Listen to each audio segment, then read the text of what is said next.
Hey, salut les amis! L'argent fait-il le bonheur? Une question essentielle qu'on s'est sûrement tous déjà posée et à laquelle nous allons répondre tout de suite. Je veux de l'amour, de la joie, de la bonne humeur. Ce n'est pas votre argent qui fera mon bonheur. Moi je veux crever la main sur le cœur. Alors avant de commencer, il est important de définir ce qu'on entend par l'argent. Donc là, on va pas parler de l'argent qui sert aux besoins vitaux, tels que manger, dormir, avoir un toit, mais vraiment à l'argent à partir d'une certaine somme, disons.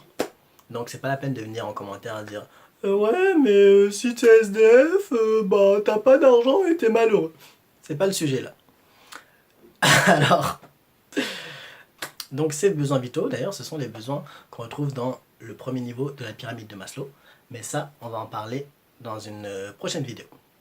Si on s'intéresse à cette question, l'argent fait-il le bonheur? On tombe forcément sur la référence du domaine qui s'appelle Easterlin. Donc Easterlin, c'est un scientifique américain qui s'est intéressé de très près à cette question.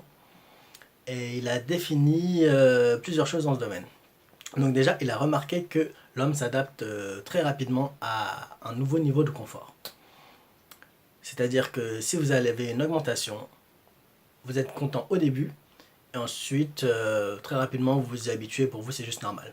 Pareil, si vous avez un nouveau smartphone, au début vous êtes super content, et puis après, au bout d'un moment, c'est juste normal pour vous de l'avoir, et vous ne faites même plus attention. Donc ça s'appelle le tapis roulant hédonique. Ce qui fait que l'homme va toujours chercher autre chose, il va être content 2 secondes, et il va encore aller chercher autre chose. Première chose. Deuxième chose, il a estimé à partir de quel montant l'argent ne rend pas plus heureux. Et il a estimé que c'est 75 000 $, ce montant-là. Donc, c'est-à-dire qu'au-dessus de 75 000 $, l'argent que tu reçois en plus, 75 000 $ par an, l'argent que tu reçois en plus ne te rend pas plus heureux ou de façon très marginale. Alors, ce chiffre-là de 75 000 $, c'est donc le premier qu'il a défini, mais ensuite d'autres études se sont penchées sur le sujet et ont trouvé des sommes différentes. D'autres études ont estimé la somme à 100 000 $. Une étude très récente a comparé différents pays. Et selon les pays et selon les sondages aussi qu'ils ont effectués dans les pays, ils ont estimé une somme. Donc pour la France, c'est autour de 115 000 $. On est toujours en dollars. Mais en fait, comme vous voyez, c'est très subjectif. Donc ça dépend de chaque individu, ça dépend des paramètres pris en compte. Et surtout, l'individu va toujours avoir une fâcheuse habitude, c'est de se comparer à son voisin. Et toujours avoir l'impression que son voisin est plus riche. C'est-à-dire que ton voisin, il a le dernier iPhone et toi, tu as l'avant-dernier iPhone. Alors tu te dis, ah bah non, je suis pauvre parce que mon voisin, lui, il a un iPhone encore plus récent. Donc, Et ça, c'est d'ailleurs quelque chose qui nuit au bonheur. C'est-à-dire qu'on va toujours se comparer au voisin et toujours avoir l'impression que le voisin est plus riche. Alors que si on se comparait au monde, on serait certainement dans le pourcentage de population le plus riche. D'ailleurs, il y a un site internet qui permet de faire ça. Vous y entrez votre salaire et il vous dit vous êtes parmi les 10% les plus riches de la planète. Et vous êtes plus riche que telle personne. Il faudra tel agriculteur qui travaille dans tel pays, tant de mois de salaire pour arriver à votre salaire. Donc c'est un site qui permet de relativiser. Je vous conseille d'aller visiter. Donc maintenant qu'on sait tout ça, comment utiliser l'argent au mieux pour que celui-ci contribue à notre bonheur? Alors, je vais vous dire un truc. Il y a plus de bonheur à donner qu'à recevoir. Vous allez dire, mais attendez, il y a déjà un mec qui a dit ça il y a 2000 ans, on la connaît celle-là. C'est pas trop vrai. Hein. Eh ben, si, figurez-vous qu'il y a des expériences qui ont été menées, notamment au niveau des endorphines et des réactions du cerveau, et qui ont démontré qu'il y a vraiment plus de bonheur à donner qu'à recevoir. Et d'autres expériences aussi ont été menées par exemple dans les entreprises.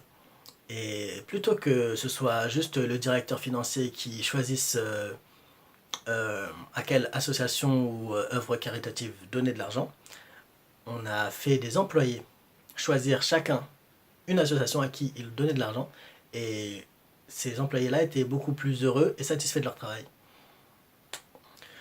Autre chose, il faut savoir qu'il y a plus de bonheur dans l'anticipation que dans la possession réelle, et plus de bonheur aussi dans l'expérience que dans le matériel. Concrètement, qu'est-ce que ça veut dire? Ça veut dire que tu vas avoir plus de bonheur en pensant à acheter une nouvelle paire de chaussures, par exemple. Donc, quand tu vas imaginer l'achat, tu vas dire ouais, je vais prendre telle chaussure, je vais économiser pour pouvoir m'acheter telle chaussure, et bien tu vas avoir plus de bonheur dans ce moment-là, dans ce moment d'anticipation, qu'au moment de l'achat réel. Et si ça se trouve, après, tu vas juste laisser cette paire de chaussures dans une armoire et tu vas jamais la ressortir.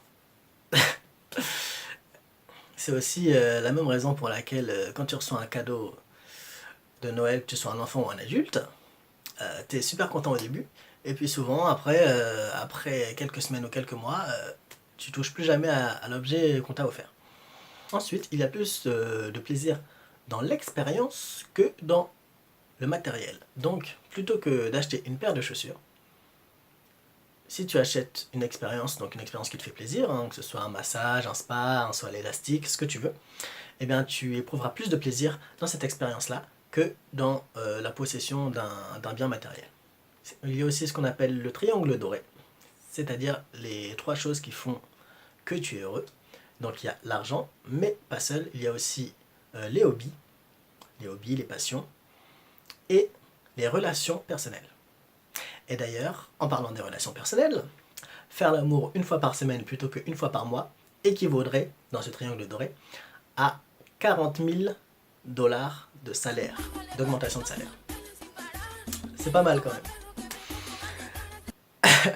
Alors, si on veut résumer, l'argent fait-il le bonheur? Oui, mais jusqu'à un certain point, selon la façon dont il est utilisé, et combiné à d'autres éléments.